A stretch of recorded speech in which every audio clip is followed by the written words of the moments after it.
In 1968, Channel 10 reporter Bill Baldini exposed the cruelties and abuse at Pennhurst State School and Hospital in a 5-part series called Suffer the Little Children. It took another 2 decades for the institution to close in 1987. Now, 7 archivists are honoring the residents of Pennhurst in an exhibit that shares their lives and stories beyond the walls of the hospital.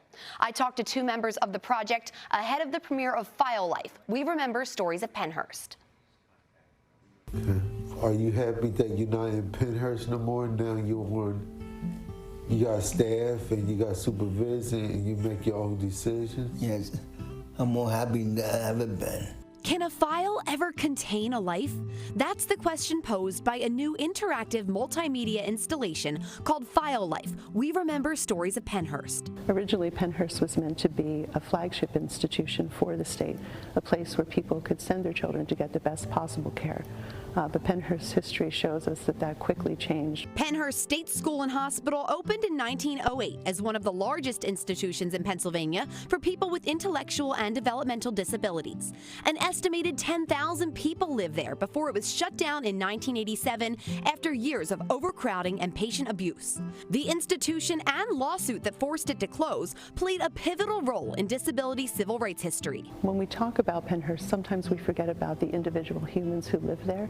So what we wanted to do was to lean into that history and really try to find ways for people to make human connections to the stories of the people who live there. A team of community archivists, all people living with disabilities or family members of people with disabilities, explored Pennhurst files and selected stories of residents to feature in File Life. The Arch Street Meeting House will transform into an exhibit that features everything from filmmaking to embroidery to poetry. 2 archivists actually lived at Pennhurst and will tell their own stories. I want people to know how I feel about living in the things that it's a bad place to live there.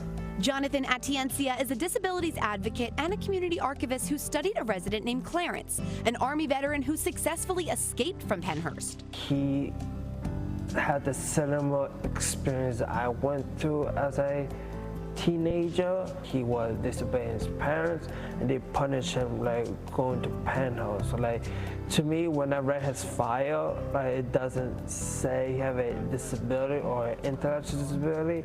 It just said like he's a troublesome boy. Jonathan created a documentary about Clarence. He visited his hometown in Easton and even tried to find his gravestone.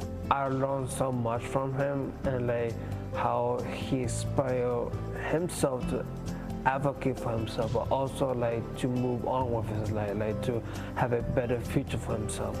Everyone is welcome at File Life, and the installation is fully accessible, including American Sign Language interpreters and audio descriptions with captions. The team wishes to note that some language used in the hospital files is outdated and may be difficult to read. But one of the things that we can learn by looking at this archive material, by contending with that difficult language, is where the roots of the stigma that people with disabilities still experience lie. I want people to know like they can accept us who we are. What I really hope people will take away from File Life is a deep connection to a person whose story they wouldn't have heard otherwise. Even if I have a disability, I have the power to change things, or I have the power like to make a difference.